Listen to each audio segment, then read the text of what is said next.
Minsan nag-away pa kami ng tatay ko. Pangalawang nanay mo yan. Hindi, tita tawag ko dyan. Tapos, may reason yun eh. Yung nanay ng misis ko, biyenan ko, nagtanong siya sa ibang tao na, ba't si Julius hindi ako tinatawag na nanay? Until such time, pinaliwanag ko.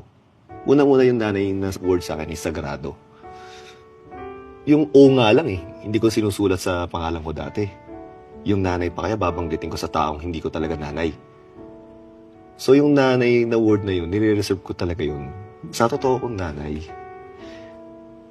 Naintindihan naman nila. Pinaliwanag ko sa kanila na yung salitang nanay na yun para sa totoong nanay ko yun. Kasi hindi pa close book sa akin yan. Talagang hanapin ko siya. Yun yung sinasabi ko palagi. Paano dumating sa point na ngayon, 37 years old ka, nahanap mo yung nanay mo? Ano ang nangyari? Meron parang katransaksyon yung biyenan ko. Parang mga hydrogen water, ganyan. Ini-install sa bahay. So, Korean.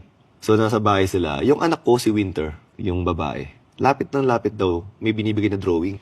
Tapos sabi ng Korean, she looks like Korean. Nagtawa na sila. O, siyempre, Korean yan. 1/4 Korean yan. Yung tatay niya is half Korean. Tapos after ilang mga oras, umuwi na ako, naabutan ko pa sila. Tapos tsaka ako pinakilala. Nagtanong-tanong siya sa akin. Sinabi ko yung story. Sabi niya, ano? Ganyan yung naging buhay mo? Tapos naging basketball player ka? Yan ang nagbigay sa'yo ng scholarship? And then naging police ka? Despite ng ganyan yung sitwasyon mo sa buhay? Tumutulong ako sa mga tao na mahanap yung mga magulang nila. Pero yan, sobrang interesting. Papakilala kita sa producer ng Mother's Spring Day, ang pangalan ng palabas nila. Unang pitch pa lang daw niya, unang sabi pa lang niya, tulungan natin yan. Parang ganun yung nangyari. Yung nag-i-install ng tubig, may kakilalang producer sa Korea. Grabe naman yung connection na yun. Talaga? Parang anghel nga. Hanggang ngayon, ang tawag ko sa kanya, angel. Sir Steve, you're an angel. Yun ang lagi ko sinasabi. Once in a while, nagme-message siya, hinahanap namin yung nanay mo. Ganyan, hinahanap namin. Pero medyo nahirapan lang. Kasi unang-una, mali yung spelling ko. Tapos, privacy law. Hindi ka to basta pwedeng kumuha ng details. Lalo kung foreigner ka, punta ka doon. Pa-register ka, bago ko kanila bigyan ng details kung papayag yung kabila. Kahit sila, gano'n na nangyari sa kanila, hindi naging madali. After 2 months, sabi nila, teka lang, meron pa kami isang paraan. Pinost nila yung picture ng nanay ko sa show nila every week. Wait, paano nila nalaman na yun yung picture ng nanay mo? Hiningi sa akin. May picture ako ng nanay ko. Yung family picture namin. Nanay ko, tatay ko, tsaka yung baby pa ako. Ayan yun? Yes. Ito. Oh my! So, pinost nila yan sa TV show nila. Hinahanap nila tong girl na to. Oh. Parang ganon. After 3 months, meron nagtumawag from LA. Kaibigan niya nung high school. Ayun lang, wala na rin silang contact pala. Nagpunta pa yung producer doon Ay! Oh. Pero maganda yung lead na nabigay, yung school. So pinuntahan nila yung school sa Korea. Ngayon, sinubukan pala nilang alamin lahat ng kaklase niya. Talagang ambay din nung taga-school eh. Ngayon, lahat ng mga naging kaklase niya, tinignan nila kung sino pa yung may contact sila.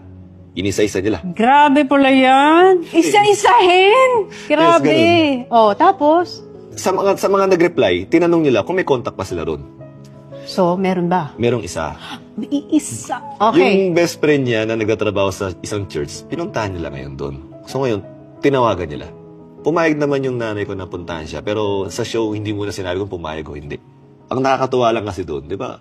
Kahit na ano man yung nangyari, ano man yung naging reason, ba't ako pinapunta ng Pilipinas? The mere fact na narinig ko doon sa TV, kung paano niya sinabi na, okay ba ang anak ko? Buhay ba siya? At gusto niya ako makita. Wala na lahat yun. Ang gusto ko lang mangyari, makita ko na siya. So, yun, pumunta sila. Pinuntahan nila doon sa bahay. Tapos kinakabahan din yung nagpunta ron kung magpapakita pa ba o hindi kasi iba yung telepono sa personal eh. Tapos pinakita yung picture ko, tinatapan mo na yung mukha nila. So, baligtaran yung picture. Kilala mo ba ito? Yes, anak ko yan. Anong pangalan niya? O Junyong. Pero nakasulat sa passport niya is Julius O. Manalo. Sabi ko, parang alam niya lahat. Diba, nanay ko nga siya, diba? Sobrang tuwa ako nung nakita ko yung nangyari, yung kahit na alam ko naman na nagkita na kami. Sobrang saya ko nung na ganun yung naging reaction lahat. Nung lumipad ka muna ng Korea, ano na yung naramdaman mo? O babalik ka ng Korea? First time mo ba yon? Bumalik ng Korea? First time. So ano yung feeling na babalik ka ng Korea with 2 kids at may pamilya ka na? May sense of home na parang Dito ako eh. Dito ako pinanganak eh, ganun. Hindi mo pa alam to na makikita mo na nanay mo. Ang alam ko, pupunta kami ng Korea, may lead, tsaka namin hahanapin. Actually, kung paano nila sinabi sa akin, medyo mabigat din eh. Paano? Kasi pumunta sila ng September 4 dito, September 5, interview lahat. Yung district director namin, tapos pupunta ng Tondo, pupunta ng Krame, tapos Ang pupunta dami. sa Manila ulit, tapos uuwi kami ng Makati dito para interview naman family. Noong natapos na lahat, although naka-on pa yung camera, sabi, Julius, sorry, may interpreter eh. Meron kaming sasabihin sa'yo na importante. Actually, nahanap na namin yung mama mo. Napahinto ako. After 2 to 3 minutes, saka ako tinanong, ano pong sabi niya? Sabi niya, miss na miss ka na daw niya. Pag gusto ko na daw niya makitain. Yung ibang details, doon mo na malalaman sa ako rin. Iyak-iyak na. Pati misis ko, iyak nun. Lahat kami talaga iyak nun. Yung sinabing miss na miss ka.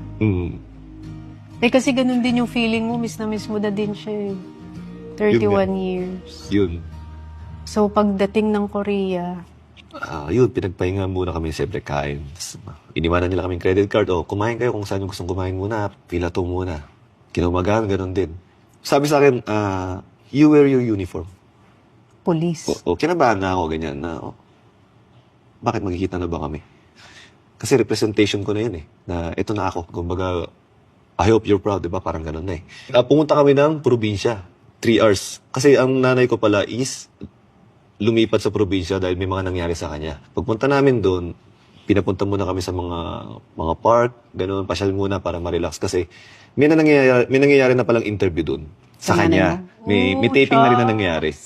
So, pagdating sa lugar, sinabihan na kami na baka daw mag-meet na kami. Baka, lagi silang ganun. Okay, so habang sinasabi sa'yo na baka mag-meet na kayo ng nanay mo, ano yung feeling? Hindi ko ma-explain yung feelings ko noon. Talagang kinakabahan ako, nasa kotse nanginginig ako. Tapos, yung isang host, dalawa yung host eh. Ini-interview niya ako. May mga tanong siya sa akin na parang siguro malibang lang. Tapos, ang huling tanong niya sa akin is, kung makikita mo ba yung nanay mo, maalala mo pa kaya? Sabi ko, yes. Feeling ko maalala ko kasi nanay ko yun eh. Sabi niya, humarap ka doon. Layo. Tapos siyempre may mga staff din. Sabi niya, nandiyan na yung nanay mo.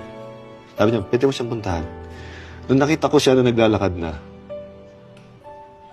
yung word na nanay, nagamit ko doon sa pagkakataon na yun, na alam mo yun yung tamang time. Siyempre in Korean, ma, tapos sumisigaw ako. Wala naman silang sinabi sa akin na kung ano man. Basta tumakbo ako. Gusto kong, siguro, mag-meet kami dapat sa gitna. Pero hindi, siyempre, mas tumakbo ako. Habang tumatakbo ako, naging basketball player, naging college, naging high school, elementary, and then 6 years old. Pagyakap mo, bumalik yung 6 years old na ikaw. Yung 6 years old na, nasa airport, na hindi ko naibigay sa kanya ng time na yun. Na nanakaw sa akin. Nakuha ko ng time na yun. Oh, para talagang teleserye. Ano ba yan? Parang kinabog lahat ng K-drama nung pangyayari sa buhay mo. Anong sinabi niya sa'yo? Nagsasorry siya. Narinig ko in English and in Korean language. Nagsasorry talaga siya. Tapos ako, ma, ganyan. I love you so much. I love you so much.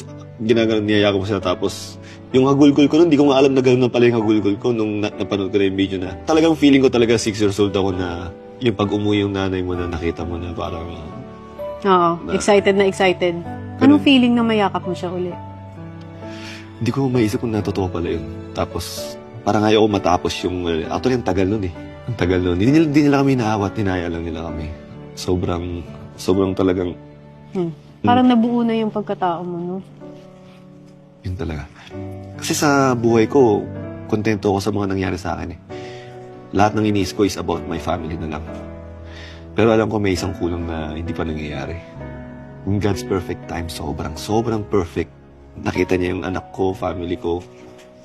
Sobrang perfect nung timing nun na kung kailan okay na ako. Hindi kami pinagkita ng mas maaga. Kasi baka mamaya hindi pa ako okay, struggling pa ako. Baka hindi siya maging masaya sa akin. Tapos, sinabi ko sa kanya na hindi mo kailangan mag-sorry. The mere fact na nag-stay kang buhay, yun yung laging panalangin eh. Just hold on. Malapit na. Hanapin na kita. Just hold on, pupunta na kita. Paano yung nag-usap kayo? Ano yung unang tinanong mo sa kanya? Nasaan yung mga kapatid ko? No, napa-English eh. No, only son, only child. So, yung napakinggan ko na yun, and yung napanood ko, it makes sense na hindi pala totoo. Parang ang nagsabi sa tatay ko na mag-aasawa na siya, is kamag-anak pala namin, hindi rin pala siya. Para hindi na kausapin ng tatay ko siya. Minsan nagka-boyfriend siya, pero dahil ayaw na daw niya magkaanak, kaya sila. Nag-iwalay. Ang sinasabi niya palagi na, basta't isa lang ang anak ko, o Jun yung lang, parang gano'n. Kaya minsan ayaw magtanong sa kanya, every time nagtatanong ako, biglang, sa pool palagi sa akin yung sagot niya na, alam mong with conviction. May tinanong ko pala ako isa, na nung time na hindi pa tayo nagkikita, naiisip mo ba ako? Napa-English na naman. Every day, of course, every day. You're my only son. And ang sabay pinakuha niya yung Google Translate. Nagsalita siya na dinala kita sa tiyan ko. Paano kita makakalimutan? May mga tanong ako na nasagot. And may mga tanong ako na hindi ko na kailangan ng kasagutan. Kasi sa pangyayari, nagkaroon ng kasagutan. Tinanong mo ba yung nanay mo kung hinanap ka rin niya? Yung isa sa mga tinatanong ng mga ibang tao sa akin. May mga nangyari kasi sa kanya. Unang-una inalaga niya yung lola ko. Yung kasama niya sa airport. Nagkasakit. Alzheimer's. Walang ibang mag-aalaga. Only girl ang nanay ko. Tapos meron siyang 5 kuya. So, nanay ko nag-aalaga sa lola ko. Yung lola ko, nung nagkaka-Alzheimer's na, gusto niya yung picture ko makuha. Hanggang sa nawala niya. Pero bago mamatay ang lola ko, is hinahanap daw ako ng lola ko na, si Junyo, umuwi na ba? Junyo, umuwi na ba? Yan yung mga side stories na hindi pa alam ng ibang tao. Kaya sobrang sakit daw sa nanay ko nung pagkawala ng nanay niya. Tapos, hinahanap pa daw ako na kahit siya hindi pa kanya nakikita. So, hindi capable ang nanay ko na hanapin ako ng time na yun. And that's why siguro, ang ginawa ng Diyos, ako yung pinalakas niya para magkaroon ako ng means na hanapin siya. The mere fact na lahat ng nangyari na yun, and everyday siya nagsisisi sa nangyari na yun, tapos gusto niya pala ako makita, miss na rin niya ako. Hindi ko na kailangan ng kasagutan na yun. I just need to move on and maging masaya kami. So, paano mo ngayon i-describe yung story na nangyari sa'yo? Yung journey ng buhay mo? It heals and touches other people. Siguro, yun din yung way na ginawa ni God para may mga ibang pamilya rin din na mahawakan, na ma-inspire sila na kahit ano man yung nangyari sa kanila ng mga magulang nila, is mag-reconcile pa rin sila. Kasi mas masarap mas masaya na yung magulang mo is nandyan and okay kayo. Para akong nabuhay sa loob ng Korean novela. Yun ang... Parang kay drama yung story ng buhay mo, no? Kaya ayoko manood ng Korean novela. Usually yung story, lalaki, naging successful, and then yung nanay niya nawawala, mahanap niya. Ba't ako walang ganun? Lagi ko tinatanong Lagi ko nafe-feel na hindi pa ako blessed. Ba't ako ganito yung sitwasyon ko? Alam ko nandiyan yung nanay ko, di ko makita. Yung pala, sobrang blessed ko pala. Kasi, hindi ko alam kung ordinary ba yung nangyari sa akin o kung mangyayari ba sa ibang tao yun. Yung ganong klaseng pangyayari sa buhay ko, di ba? So, naisip ko bigla na, huwag mong kukwestiyonin talaga yung plano ng, di ba? Mas maganda talaga yung bibigay niya. Ng Diyos? Yes. Minsan matagal, no? But worth it palagi.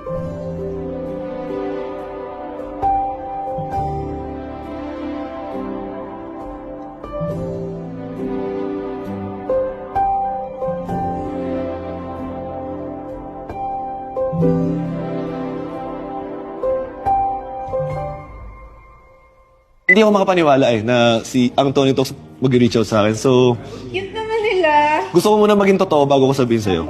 Kahit sa office, sabi ko, papayag lang ako pag tumitok pa rin, di ba ngayon? Ayoko. Ang cute naman nila. Papayag lang daw sila pag nito. Binibiro daw niya. Hindi, actually, totoo po yun. Hindi ko sinasabi sa kanya na meron ng kumakausap sa akin. Gusto ko maging totoo muna bago ko sabihin sa kanya. Kaso nabanggit niya na, hindi ko na mapigil.